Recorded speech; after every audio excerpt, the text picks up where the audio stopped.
Hi everyone, Hunter Hicks. Today we're going to be looking at normal neurologic development for the newborn up to 3 years-ish before we go into abnormal neurologic symptoms. Now again, this is not medical advice, just education and information. So the assessment of the baby's head or the skull, essential part of what we're going to be doing in a lot of our assessment in the newborn and the infant, because for one, it grows so fast, right? It's one of the fastest growing organs really, or part of the body that we see. Now, really in that first year, we're going to be doing a lot of our head circumferences, measuring that.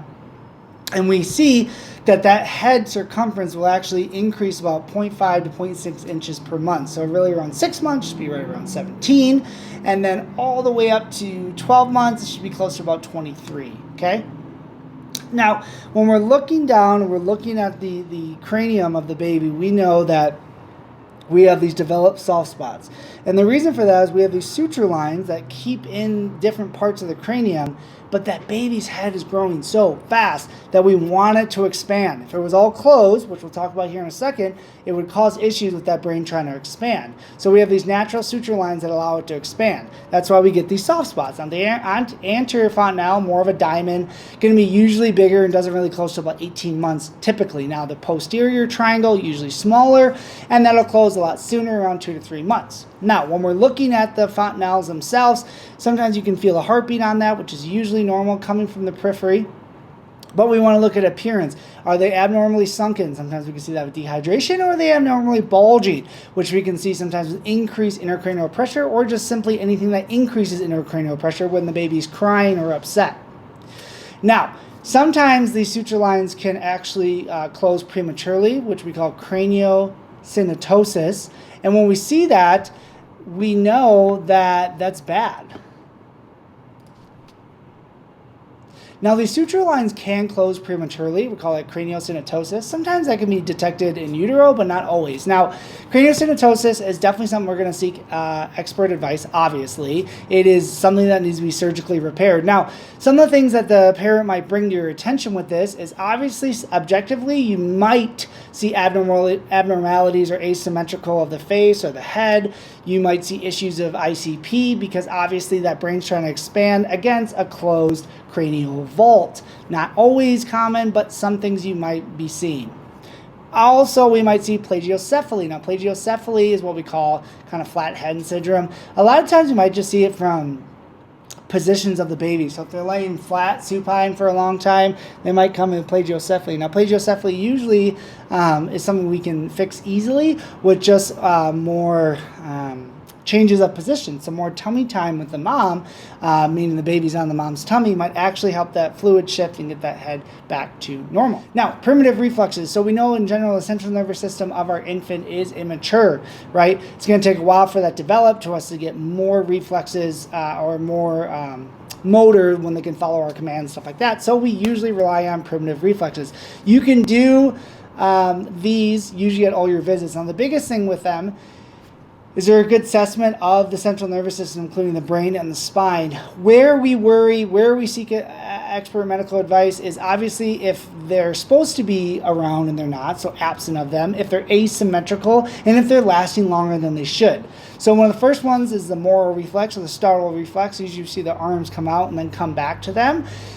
This should usually go away around 6 months. Now, if it doesn't, it could be an indication of cerebral palsy. Sucking and rooting, which is what helps our baby to feed. The rooting is if we kind of go against their cheek here, they'll usually turn towards the stimulus, and then sucking obviously is when we're stimulating the palate, and then they're immediately going to start sucking. Now, this usually goes away around 4 to 7 months. The palmar grasp is that classic baby grabbing on our finger, usually gone around 6 months. Plantar grasp is if you put your finger here, their toes are going to go around that, usually around 10 months. And the parachute reaction, when you have the baby, you turn them face down towards the ground and you kind of bring them down like they're falling. They'll usually put everything out and kind of strike their back out like that as a parachute reflex, which is usually around for life. Again, these are all relative times that we're going to see these. And if they're absent or you notice any abnormalities, you got to look deeper because there could be insult to the central nervous system. Now, the developing baby this is all relative here, and I always encourage people, go do your own research, go look up these times specifically, but I kind of combine them to make it a little bit easier. There's a ton of other stuff that happens during this time. This is just some of the things I pulled out. So around 1 to 3 months, the babies start to get more and more head control, which is nice, okay? They might start babbling with their with their voice and stuff like that.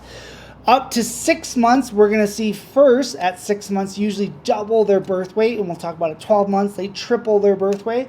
But up to 6 months, the ability to roll over, so maybe if they're on their belly, maybe they can roll over onto their back. You might hear them laugh and stuff like that. Now really around a year and moving forward, they might do stuff where they really start moving at this point, right? They might be able to stand while grabbing on the furniture, take their first steps, sit up independently, stuff like that, and they might have their first words like mama or dada. Again, at 12 months, we usually are tripling our birth weight. Now, when we're at 12 months all the way up to 2 years, now we're going to start to see things like they are able to maybe go downstairs with grabbing on to the rail. Their vocabulary is flying at this point, right? Up to 25, 50 words even at 2 years and beyond. Sometimes around 2 years and beyond is where we start to see parents wanting to introduce potty training. Now, when we look at 2 years up to 2.5 years, we are moving more towards the ability for our babies to maybe jump in place, being able to open up doorknobs. They can use more action words now, like the baby ran, the baby ate, play, stuff like that.